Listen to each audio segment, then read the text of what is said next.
Welcome back to my channel. I'm Madhuri and I create carefully curated content on academics, career and self-development. If you're someone who's keen on pursuing higher studies, rising up the career ladder, or even developing yourself on a personal level, then my channel is for you.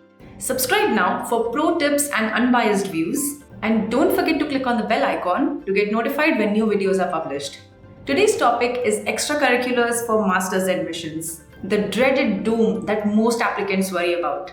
In this video, I'm going to talk about what extracurriculars are and why they are important for master's admissions. I'll share the extracurricular activities that universities care about apart from academics and recommend some ways to earn those extra credits for your profile. If you feel that the traditional extracurriculars are not to your liking and you would rather skip them altogether, then watch this video till the very end to know some secret yet academically and professionally oriented ways to earn those brownie points for your extracurriculars. Wondering what makes me qualified to talk about this and why you should be listening to me?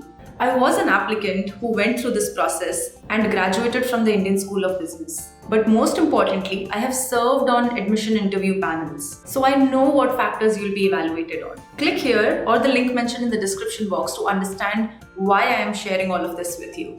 For now, let's get started.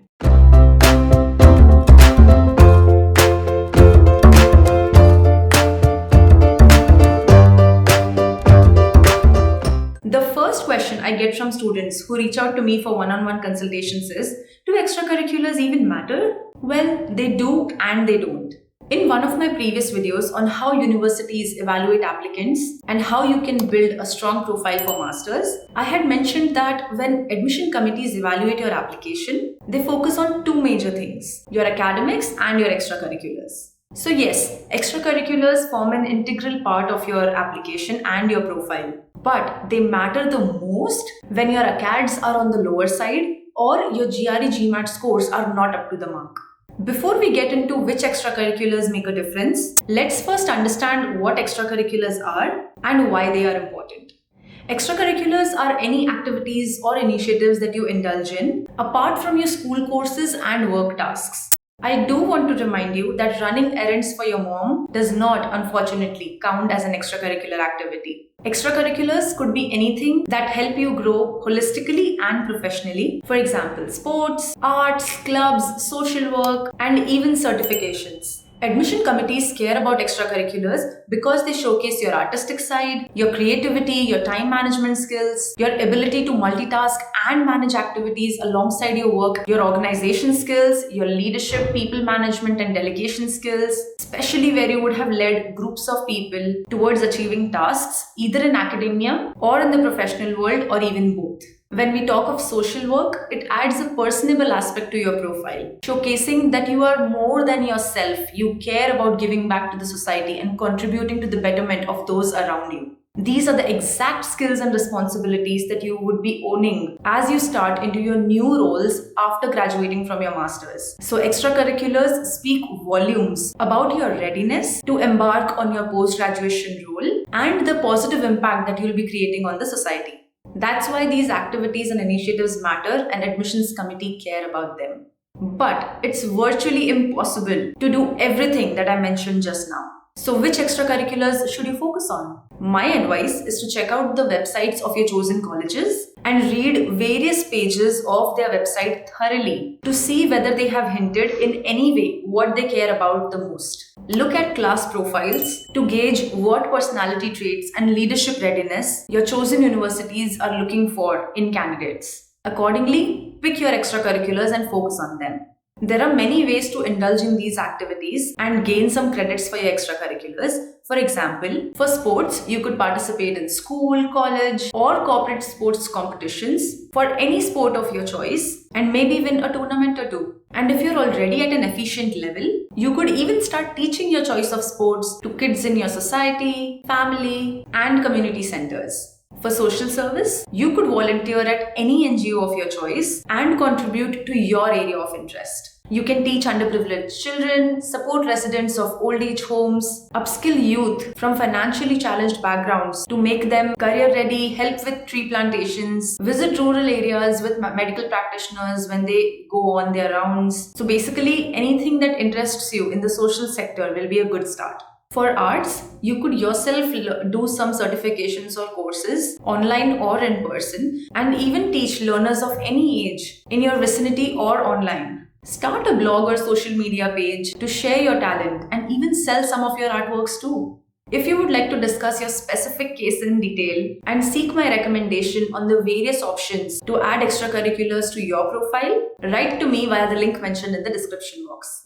Everything that I suggested could seem like a lot of work and effort, and that's totally normal. If you feel that these tasks, activities, initiatives are overwhelming or they just don't relate to or speak for who you are as a person, then I will suggest 2 ways to earn those brownie points for your extracurriculars.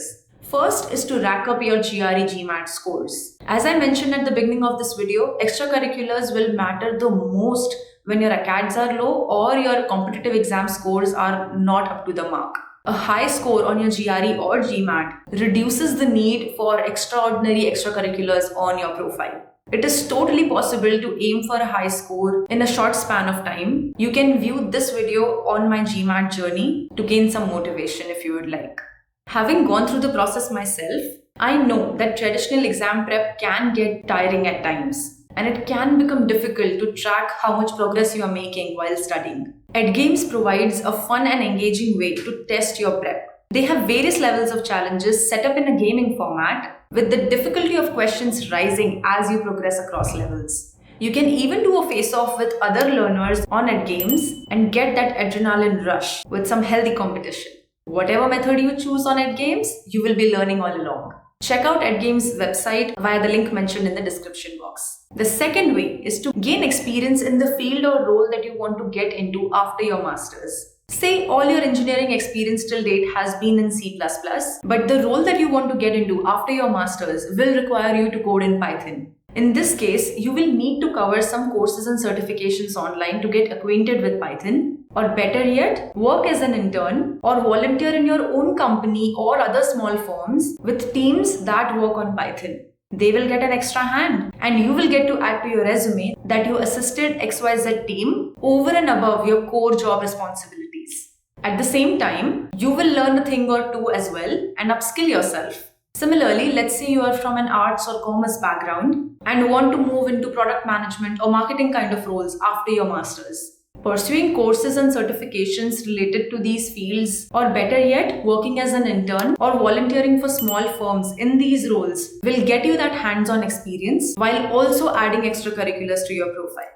These activities or initiatives that add on to or complement your education or work field are famously known as co-curricular activities, and they fall under the bucket of extracurriculars only. I would like to point out 2 things here about the internship and volunteering aspect that I just spoke about. First, practical experience always has more value than theoretical knowledge. So prefer these internship and volunteering opportunities over any online courses or certifications. Secondly, gaining hands-on experience in the roles of your choice will give you an insight whether you will really enjoy these tasks and those kind of responsibilities after your graduation as well. That's a good litmus test to conduct before committing yourself to it during your masters, don't you think? Did you find these suggestions helpful?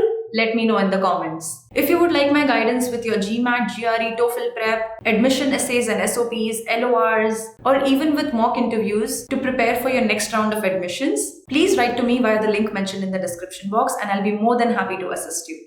Don't forget to like, share, subscribe, and share your experiences of implementing these ideas in the comments section. You can connect with me on Instagram and LinkedIn as well, but preferably Instagram if you are hoping for a faster response. Here's wishing you all the very best for your master's journey. Prepare as much as you can, stay calm, and give it your best shot. I'll see you in the next video. Thank you for watching.